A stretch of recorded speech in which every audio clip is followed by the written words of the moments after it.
La forma más precisa de evaluar la diferencia entre las extremidades inferiores es mediante exámenes por imágenes.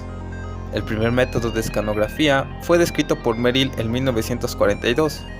Sin embargo, en 1953, el Dr. Juan Farrell describió una técnica práctica para medir las distancias entre las longitudes de los miembros inferiores.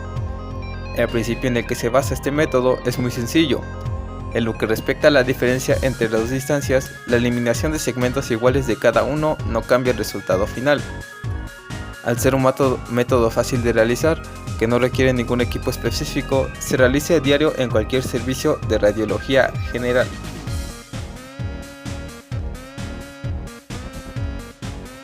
El examen se realiza en dos etapas. En el primero, con el paciente en decúbito supino sobre la mesa, Potterbucky, se coloca un pie junto al otro y sus ejes más largos forman un ángulo aproximadamente de 90 grados con la mesa. El haz longitudinal central del colimador estará alineado para que pase exactamente entre los tobillos y la sínfisis púbica del individuo. El paciente debe permanecer inmóvil hasta el final del examen, utilizando dos placas de plomo. La película se divide en tres segmentos, que se radiografiarán por separado. En el primero se realiza la radiografía de cadera, en el segundo el de las rodillas y en el tercero los tobillos. El numerador colocado a la derecha del paciente indica el lado. Entre las radiografías solo se puede mover el cajón. Bajo ninguna circunstancia se puede sacar el chasis del cajón hasta el final de las tres exposiciones. En un segundo paso se realiza el examen para medir la altura de los pies, con estos girados internamente 30 grados sobre una plataforma de madera cuya cara posterior estará recubierta de plomo. Se coloca el chasis inmediatamente detrás de los pies y se toma una radiografía antero-posterior de los tobillos. Esta posición determina una disociación del malleolo, lo que permite una visualización completa del astrálago. Para una imagen adecuada, las plantas de los pies deben estar totalmente apoyados en la plataforma. Si esto no es posible, debido a alguna deformidad por ejemplo, se deben realizar una inclinación hacia adelante o hacia atrás según sea necesario, hasta obtener un acoplamiento adecuado.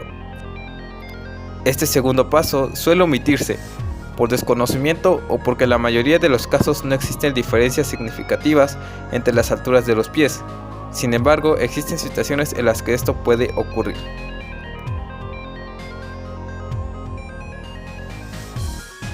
La primera medida se toma en la escanografía, entre el punto más alto de la cabeza femoral y la proyección del centro de la escotadura intercondilar, en una línea que toca los cóndilos femorales.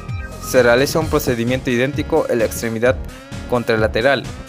La diferencia entre estas dos medidas representa el acortamiento femoral. La segunda medida es la distancia entre el mismo punto de la línea entre los cóndilos femorales, hasta el punto más bajo de la superficie articular de la tibia en el tobillo. Esta medida se repite en el hueso contralateral. La diferencia entre estas dos medidas representa el acortamiento tibial. La tercera medición se toma directamente desde el punto más alto de la cabeza femoral hasta el punto más bajo de la superficie articular tibial. Esto se repite en el miembro opuesto. Farrell denominó a la diferencia entre estas dos medidas acortamiento funcional. Finalmente, la cuarta medida se refiere a la altura del pie. Está hecho desde el punto más bajo del astrálago, en la superficie articular tibio-dorsal, hasta la línea proporcionada por la hoja de plomo en la superficie posterior del banco de madera. Esta medida se repite en el pie contralateral. La diferencia entre estas dos medidas equivale al acortamiento del pie.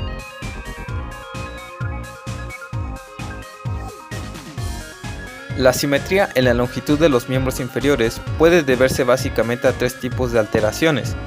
La primera es cuando tenemos huesos de diferente tamaño en relación a las contralaterales.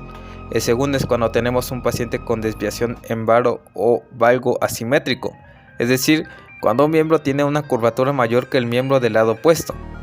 Y el tercero es cuando tenemos fémures y tibias isométricos y pies con diferentes alturas.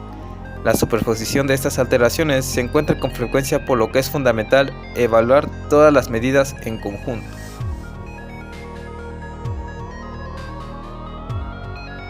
Se llama eje anatómico a la línea que pasa por el centro de la diáfisis del fémur y de la tibia, mientras que el eje mecánico del miembro inferior se define por la intersección de dos líneas, la primera que va del centro de la cabeza femoral al centro de las espinas tibiales, y la segunda que va del centro del tobillo al centro de las espinas tibiales.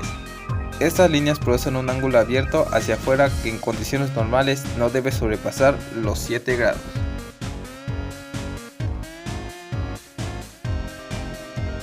El estudio de la edad ósea es un examen que ayuda a evaluar cuán rápido o lento es el desarrollo o maduración del esqueleto de un niño. Se analiza la forma y tamaño de los huesos de la mano y la muñeca comparándolos con un patrón que define una edad radiológica. La relación entre esta edad radiológica y la edad real permite definir si el niño presenta un desarrollo o maduración esquelética normal, retardada o acelerada. La radiografía de edad ósea es solicitada por diversos motivos, entre los que encontramos algunos más frecuentes, tales como la alteración de la estatura o la alteración de la pubertad. Dicho estudio también se utiliza para controlar la evolución y guiar el tratamiento de los niños con afecciones que afectan el crecimiento, tales como trastornos de crecimiento genéticos, como el síndrome de Turner.